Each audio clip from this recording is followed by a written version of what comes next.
Breaking news. Telangana cabinet విస్తరణపై high command కసరత్తు చేస్తోంది. ఉగాదిలోపే కేబినెట్ విస్తరణపై తుది నిర్ణయం తీసుకోవాలని అధిష్టానం భావిస్తోంది.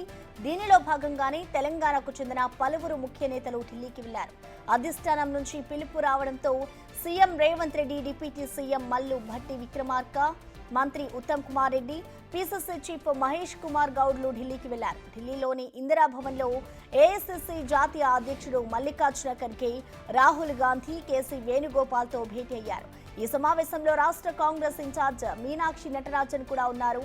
ఇక అధిష్టానం పెద్దలతో గంటన్నర పాటు సమావేశమయ్యారు.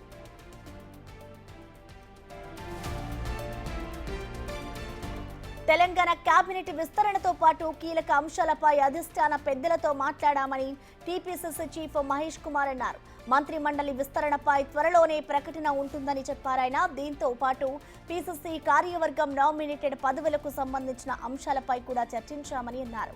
అన్ని విషయాలపై రాష్ట్ర నాయకత్వం నుంచి అధిష్టానం సమగ్ర సమాచారం తీసుకుందని మహేష్ కుమార్ గౌడ్ చెప్పారు. ఇక త్వరలోనే అన్ని అంశాలు కొలిక్కి వస్తాయని ఆశించారాయన. అన్ని విషయాలపై త్వరలోనే అధిష్టానం నిర్ణయం తీసుకుంటుందన్నారు టీపీసీసీ చీఫ్. ఈరోజు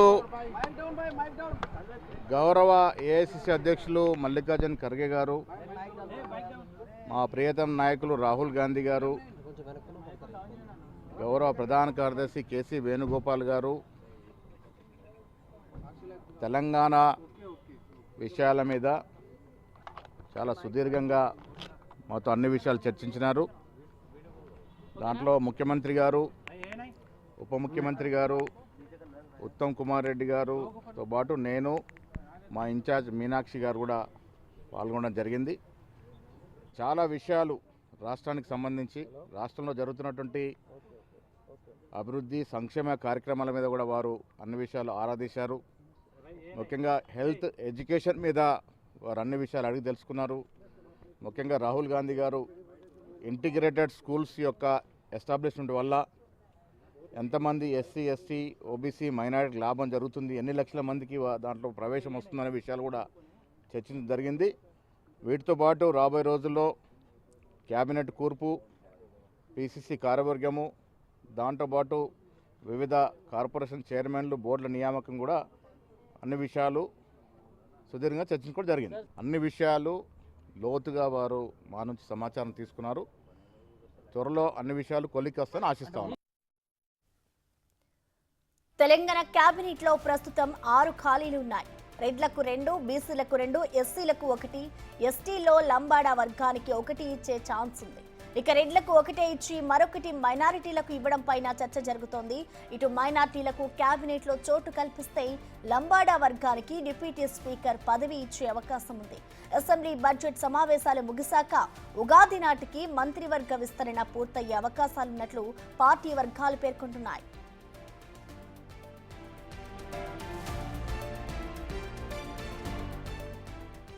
దీనిపై పూర్తి సమాచారాన్ని ఢిల్లీ నుంచి మా ప్రతినిధి శివ అందిస్తారు. శివ, చెప్పండి, ఇటు ఢిల్లీలో ఏదైతే కాంగ్రెస్ పెద్దలు నిర్వహించిన మీటింగ్ ఉందో, ఈ సమావేశానికి ఇటు తెలంగాణ నుంచి నేతలు కూడా హాజరయ్యారు. మరి అసలు కేబినెట్ విస్తరణకి సంబంధించి నిన్న జరిగిన మీటింగ్ లో ఎటువంటి నిర్ణయాలు తీసుకున్నారు శివ?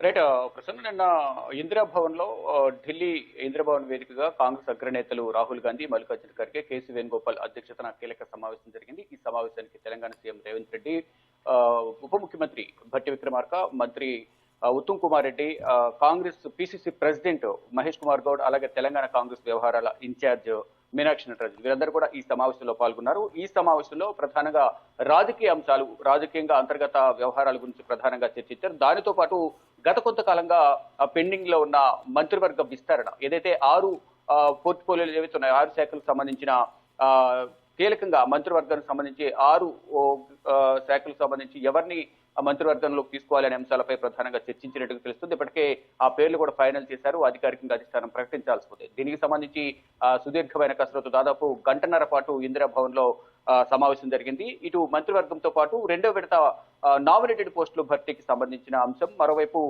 పీసీసీ కార్యవర్గానికి సంబంధించి కూడా ప్రధానంగా చర్చ జరిగినట్లుగా కూడా పీసీసీ ప్రెసిడెంట్ మహేష్ కుమార్ గౌడ్ తెలియజేశారు. మొత్తం అన్ని విషయాలను మా నుంచి అడిగి తెలుసుకుంది కాంగ్రెస్ అగ్రనాయకత్వం అంటూ కూడా మహేష్ కుమార్ గౌడ్ తెలిపారు.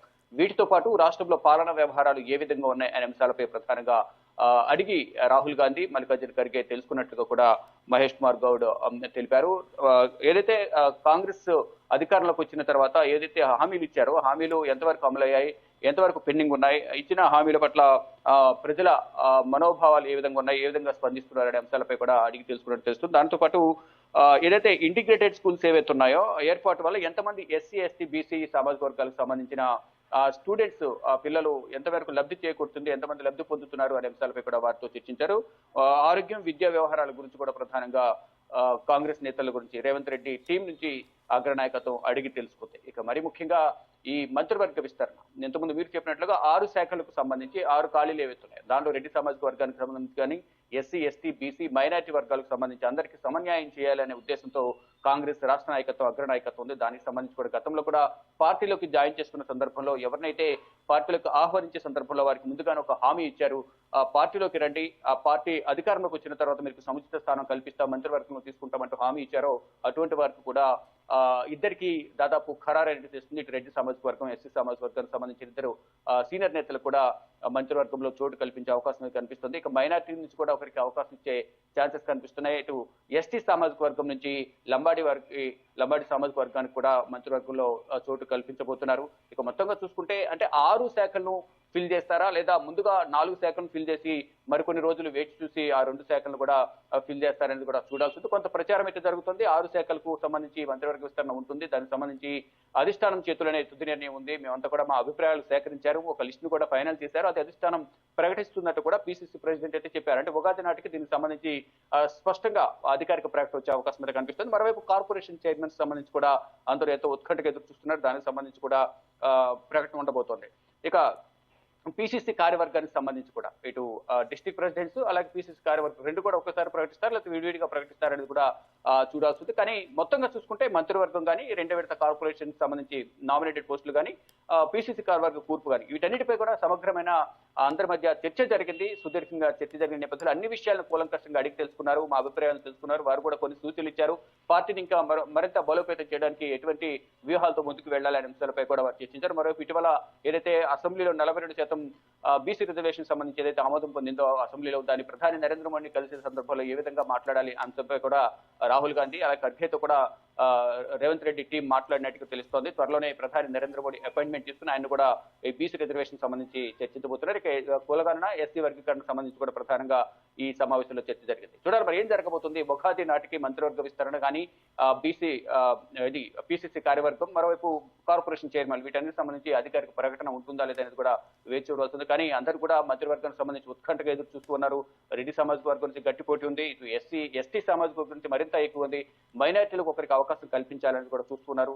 ఈసారి మహిళలకు అవకాశం ఉంటుందా లేదా అనేది కూడా వేచి చూడాల్సింది. ఇటు విజయశాంతి పేరు అయితే ప్రధానంగా వినిపిస్తుంది. ఇటీవల ఎమ్మెల్సీగా ఎన్నికైన విజయశాంతి కానీ ఇతర నేతల పేర్లు అయితే ప్రధానంగా వినిపిస్తున్నాయి. కానీ అధిష్టానం ఎవరిని ఫైనల్ చేస్తుంది అనేది కూడా చూడాల్సింది. ఇక ముదిరాజు సామాజిక వర్గం నుంచి వాకిటి శ్రీహరి పేరు ప్రధానంగా వినిపిస్తోంది. ఇటు రెడ్డి సామాజిక వర్గంలో కూడా అగ్రనేతల పేర్లు కోమటిరెడ్డి రాజగోపాల్ రెడ్డి, సుదర్శన్ రెడ్డి, మల్రెడ్డి రంగారెడ్డి పేర్లు వినిపిస్తున్నాయి. ఇటు రంబాటి సామాజిక వర్గం నుంచి రామచంద్ర నాయక్, బాలు నాయక్, మరికొంతమంది సీనియర్ల పేర్లు వినిపిస్తూ ఉన్నాయి. చూడాలి మరి ఏం జరగబోతుంది. అధిష్టానం మధ్యలో ఎవరికి పట్టం కట్టబోతున్నారు, ఎవరిని ఫైనల్ చేయబోతున్నారు, అధికారిక ప్రకటన ఎప్పుడు వస్తుందని కూడా అందరూ ఉత్కంఠ ఎదురు చూస్తున్నారు. ఫైనల్ గా ఉగాది నాటికి దీనికి సంబంధించి ఒక ప్రకటన వచ్చే అవకాశం అయితే కనిపిస్తోంది. ప్రసన్న. Thank you Shiva.